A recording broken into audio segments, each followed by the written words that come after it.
What's up, everybody? It's your boy Brandon Blakeney, aka Brandon Lee TV. Welcome back to the Live with Brandon Blakeney podcast. You know I got another banger for y'all, so kick back, relax, and come take a ride with your boy.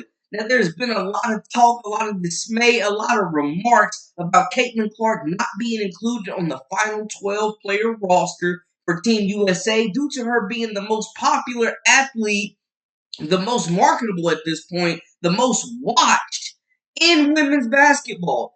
The stage was set for her to be a global superstar, but it won't be at the 2024 Paris Games. Team USA has come out and released a statement earlier today, giving their perspective of why Clark didn't make the team. Also, Coach T. Spoon of the Chicago Sky says Angel Reese has Team USA in her future. Will the two of the most polarizing figures in women's basketball not being included on the roster hurt the WNBA, hurt the growth of or it hurt the growth of women's basketball, I should say, as a whole? Shannon Sharpe has spoke out. Others have given their opinions, and we're gonna dive into all of it.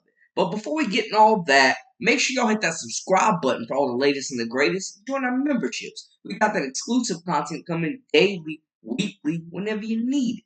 Now, let's get into it. You are now locked into the Live with Brandon Blakeney podcast. Here is your host, Brandon Blakeney. So, Caitlin Clark, the number one pick in the WNBA draft, college basketball's all-time leading scorer. It was announced, she was one of many players that got that call that she would not be going to Paris and playing for Team USA. It was a dream of hers and still is. She took it in stride and said that they woke up a monster, and she is ready to kill everything in front of her. She got a couple 30-point games, couple 30 balls already, and to be honest, man, the team success has not been there, but I think Clark has really lived up to the hype. She's taking the shots from the vets, from the media, from fans, from some may say haters. She's taking it all with stride and grace, and I gotta salute the young woman for that, man. A lot of people wanted to see her on this roster, and looking at the 12-player roster, look, man, it's a whole lot of talent. You got Asia Wilson, Brianna Stewart, Diana Taurasi, Alyssa Thomas, Brittany Griner, Nafisa Collier, Jewel Lloyd, Kelsey Plum, Jackie Young, Kalia Copper, Sabrina Ionescu, and Chelsea Gray rounding out the group. Now, we know Chelsea Gray hasn't played at all this season, man. She's been injured, but the All-WNBA guard, two-time WNBA champion, WNBA Finals MVP, definitely deserves a spot on this roster. But one player that is really past her prime, over the hill, that people were saying Clark could have made it over, was Diana Taurasi, man. I think they have a point. Looking at their numbers side by side, Clark through 12 games, Taurasi through 11. Clark has the edge of points per game, rebounds, assists, steals, blocks, field goal percentage, free throw percentage. So she's dominating in this head-to-head stat. But on top of that, I get that Taurasi is a legend and deserves the respect. She's won multiple Olympic gold medals already. But it is time to pass the torch, man. Caitlin Clark is not only the better player at this stage of her career, but she's also the more publicized, more popular player that could bring some views. Think about when they put Christian Laettner on the Dream Team. He didn't play much, and maybe they didn't want to face that type of backlash from the fans, knowing that Caitlin Clark may be good enough to be getting minutes, but she probably wasn't going to be getting adequate playing time. But they didn't even stop there. They completely left her off this roster, guys. I think it was a mistake, and people are kind of torn about it. At some point in time, we've got to stop talking about we're trying to grow the game. Because you got listen, is she as accomplished? Will she ever be as accomplished as a Stewie, as an Asia Wilson? And I believe those two, obviously, they're slam dunk. They're the two best players in the WNBA, hands down, and it's not even close. But are we really trying to grow the game? Because this is the most popular women's basketball player in the world, and it ain't close. They had to move the Mystics game to an NBA arena. Name the time. And I'm going to turn it over to you because I don't want to get long-winded. I want somebody, one of our women colleagues, Stephen A., to tell me when a WNBA game has had to be moved because of a woman player. Just one. Just tell me one. Because I know in her attendance, she's averaging about 17,000. All the other WNBA games in which she's not a participant average about 7. So are we really trying to go to game? Is that what we're really trying to do? Or are we just talking about we're trying to grow the game and just bull jiving? Yeah, the mission statement is to win gold medals and represent the United States while growing the game. The part about growing the game, you need to win gold medals in order to do that. And for the history of Women's Team USA basketball, what they do is they put the roster that puts them best equipped to win gold medals. And there have been a lot of players who have been snubbed along the way. Candace Parker being one of those players. And there can be a healthy sports debate about whether Caitlin Clark should make this team. And I'm of the belief that she is now one of the top 15 players available. Even if Taurasi or whoever would not be there, there would be a couple of people like Enrique who you could put above Caitlin Clark. The problem here is, and what concerns me going forward, is those people on the fringe that do exist, that are in real life, not just internet trolls, politicians, pundits, and people of the like who are using Caitlin Clark as an avatar to lash out at the people who they have disdain for, mainly the makeup of the WNBA, black women et al. And they are using her to go against Team USA. What's going to happen in Team USA that is going to be the big tragedy here is the way that they are treated by those people come the summer. We're supposed to support American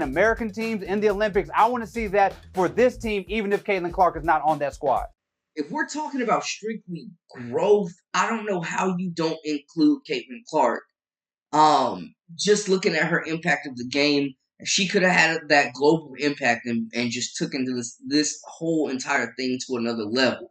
We know she's already attracted millions. We know, like Unc said, they've had to move venues for her multiple times. Like, we know this. We know that she's moving the needle like no other. And it's just surprising, seeing the way that she has really attacked the game, the way that she's performed. I was surprised that she didn't make the team, but Team USA did come out and release this statement. They said, quote, "It would be irresponsible for us to talk about her in a way other than how she would impact the play of the team," Rosati said, "because it wasn't the purview of our committee to decide how many people would watch or how many people would root for the U.S. It was our purview to create the best team we could for sure." I get that. I absolutely get that. But for you to come out and say that you're not worried about how many people will root for Team USA, it feels like this team is not going to have the support that it may deserve. There's so many great players. You look at Kelsey Plum, who graduated college as the top scorer in college women's basketball history. She's a 2-time WNBA champ. And this is her first Olympic team. So you do have to wait your turn. I get that. But in this perspective, I think they could have slid her in for Diana Taurasi.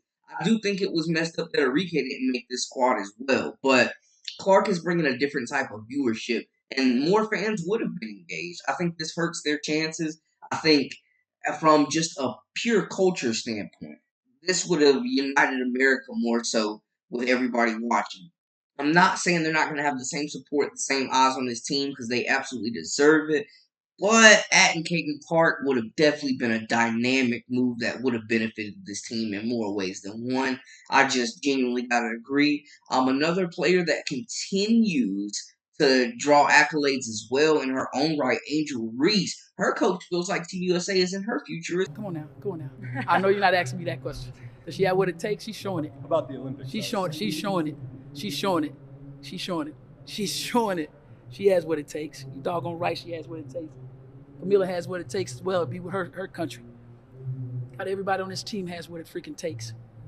We all do. Will Team USA's popularity, will people stay locked in without the following of Angel Reese and Caitlin Clark? Neither one of these superstars who are spearheading this amazing rookie class of 2024, none of them on this squad, man. So it's just kind of surprising that they went this way to not include them. I get it. They had their reasons. They made it known. They felt like they did their due diligence, putting the best team on the floor. And Team USA hasn't lost since like the 90s.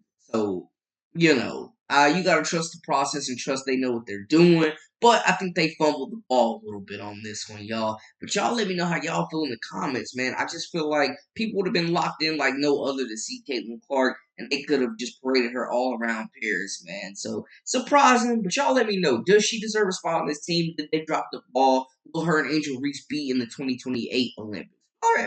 Let me know how y'all feel in the comments.